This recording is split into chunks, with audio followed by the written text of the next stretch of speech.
Hello, everyone. So we are going to be starting chapter 2 this week. This will be a normal week where everything is released on a Monday, and it will be due that following Sunday by midnight, okay?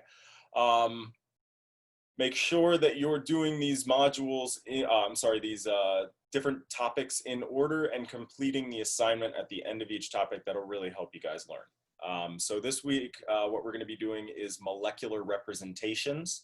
Going to be a lot about how we draw different organic molecules on the page. Again, this class is going to be sort of all about structure. So we're first going to need to build some skills before we can even get to chemical reactions. We need to learn how to draw molecules on the page and move electrons around and all that good stuff. So that's what we'll be doing this week, okay? First thing we're going to start with is the condensed structure. Let me show you what I mean real quick. So first of all, of course, there are many ways of representing molecules. Thus far, you note two. We have our molecular formula, and we talked about how that's actually not a ton of information. That particular formula could represent many different molecules, and indeed does in this example. So even better, we have our Lewis structure. And the nice thing about organic chemistry is we're dealing mostly with hydrogen, carbon, nitrogen, and oxygen, and then the halogens. And those all have really simple rules of connectivity, right? So that's part of, the main takeaway from last unit should have been, our last chapter. So now let's get into some new ones here. So first of all, one that you've sort of probably already known without having to be, explicitly told what it's taught is this partially condensed structure. So this is the same molecule as I have over here as a Lewis structure, but notice that instead of having all of this CH3 drawn out, I've just represented it as so, right? So it gets rid of the number of lines, kind of makes things sort of less crowded, okay? This is what we would call a partially condensed structure. The way that we're going to focus on today is actually the condensed structure, which looks something like this, okay? And this is going to take a little bit of practice to understand what the heck this is actually saying. I will sort of show you the punchline real quick just so you can see where we're going, but we're going to have sort of rules for how we have to draw this, right? So again, I have my CH3 groups. These are called methyl groups. I have two of them off of this central carbon here. So that's what this is representing with my CH3 and then a 2. In my partially condensed structure, that center carbon is that one right there. And connected to that is a hydrogen, as well as this OH group. Okay, so this is the condensed structure. What's obviously nice about the condensed structure is there are no lines, and it all fits onto one line. So these can be typed relatively easily. Super important for database searches and stuff like that, right? Computers don't let you input Lewis structures, at least not without having some fancy tool built in. So if you were just doing a text sort of thing, this is a way that you could refer uniquely to molecules. They don't work all that great when things get crazy, all right? If you get a bunch of rings going on. One of the things that I want to make sure that you don't do in organic chemistry is start thinking of all the worst possible examples that you could possibly be dealt with. The world of organic chemistry seems infinite, right? I can put together atoms in almost an infinite number of ways. We're not always asking you to be able to do everything. We almost never are, right? So don't try to get too complicated here. If it isn't an example that I've shown you, I'm not going to expect you to know how to do it. But we are going to go and cover a lot of ground, okay? So anyways, yes, let's dive in here. Okay, so the goal here is that through this sort of horizontally written line of atoms, I can know what my actual structure of my molecule is, be able to draw that Lewis structure. So that means that the connectivity of atoms is encoded in these lines here. So that's sort of the rules that we're going to be getting at. We're going to start off just as it is with this methyl group here, this CH3. And so what you want to do is just start by writing down your CH3. Now, hydrogen obviously can't be in the middle of two carbon atoms, right? Take a second and remember why that is.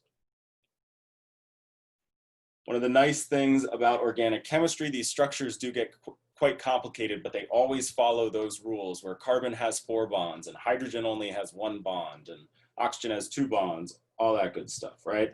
So that means that my carbon atoms are connected together. So notice that when atoms are listed with hydrogens in the middle, you know the 2 atoms on either side of the hydrogen are connected, right? Hydrogen can't be between them. So then I have another CH2, so there's H, and then finally that last methyl group, CH3. Okay, so that's sort of easiest case scenario there. Actually, when you get really long chains, what you'll see is this sort of CH2 repeating unit in the middle can be listed in parentheses, right? So this indicates that there are 3 of those CH2 repeating units. So if I'm going to draw this out, I'm going to start again with the methyl group. But now I have 1, 2, 3 repeating CH2s.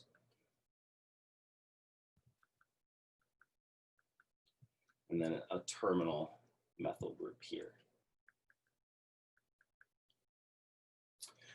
Okay, so that's all well and good when you have hydrogens in the middle, but what about when you have bigger groups, right? So something like a polyatomic group like an alcohol group or an OH group. What do we do to represent that?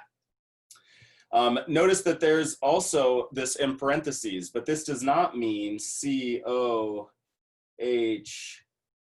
OH, or even COHOH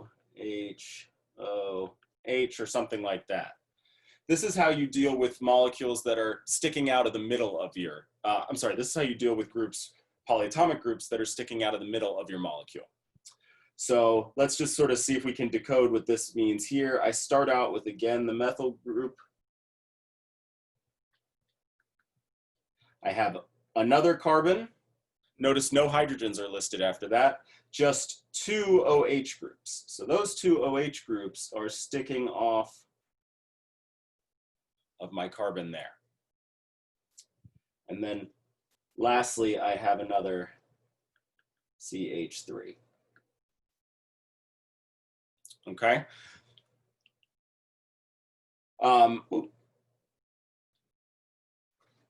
So that's how we deal with polyatomic ligands that are sticking off of the center of our molecule. If they're written at the end, you actually, or if they're found at one of the terminals, you actually don't bother putting it in parentheses. So let's say instead, I'm going to change this around and do it like this. Take a second and see if you can't tell me how you would write the condensed structure for this, all right? Take a second and pause the video before I give you the answer. I'm going to say that a lot throughout, and it's really important that you guys participate because nobody's ever learned chemistry just by hearing somebody talk about it. So putting pencil to paper is really important. I guess real quick.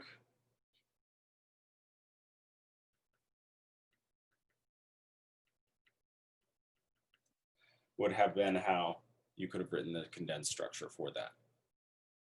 Okay, so these polyatomic ligands are placed to the right of whatever atom they're connected to in your condensed structure, unless it's the leftmost atom. And let's take a look at an extreme example here. Here I have single atom listed to the left with 4 polyatomic ligands on it. It's kind of weird to think about this as the leftmost, because actually if we're going to draw this out, I'm actually going to use the condensed structure for this, or partially condensed structure. This is a central carbon with 3 methyl groups sticking off of it. So it's sort of weird to think about it as being the leftmost or something like that. But the point being is you can very condensedly write this. So the more condensed method of writing a condensed, how do I say this? The more brief you can be with your condensed structure, the better. So this would have been seen as preferable to something like CH3, C, CH3, 2, CH3. This is a parenthesis. Okay, both of these would be the same. You could follow the rules to arrive at this same structure here, but one of them is more condensed, which is why it is the more preferable. The last, and so likewise, you want to sort of try to treat groups that are identical as similarly as possible. So another example would be this here. You actually might be able to do this on your own. So take a second and see if you can't, based on what we've learned this far, get this structure here. Okay, and then you can take a peek at my answer.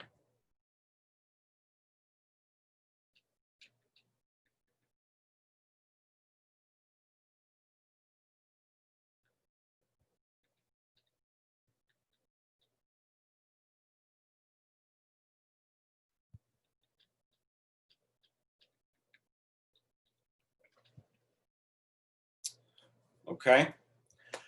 One of the things just keep an eye out for, these subscripts are really important. When you see a group like CH2, it's always going to have to be dealt with a little bit differently than a group like CH3, because CH2 requires 2 bonds, whereas CH3 only requires 1 bond, right? So you got to remember those connectivity rules for organic chemistry. Now I want to show you some key functional groups here, because these are things you're going to see over and over again. So first of all, here we have a compound with 2 halogens in it. Remember, halogens like how many bonds? Right, they only like 1 bond. So they're kind of dealt with very similar to how you would deal with hydrogen, in that they're just written in there, and you know that they can only be bound to 1 atom. So in this case, this molecule here has the chlorine and the bromine, and this carbon is the same as that carbon in my structure, or in my condensed structure. And then CH. Okay. CHO on the end is something that you might see a lot. So let's just start this out. Carbon, hydrogen, hydrogen, hydrogen. That takes care of my methyl group. I have a carbon, but then I have a HO. How many bonds does this carbon need? Right, this carbon still needs 3 bonds. So it's not going to be something like that. That's never going to work out. In fact, the hydrogen is bound to that carbon, and it still needs how many bonds? So this is what's called an aldehyde functional group. Again, we'll sort of get there in this week, but that is what it refers to here. If you see CHO, it refers to carbon bound to a hydrogen as well as double bound to an oxygen. Likewise, another similar functional group you're going to see, CO2H, or maybe even COOH is another way they'll write that exact same thing. This is another important functional group. Let's start it off.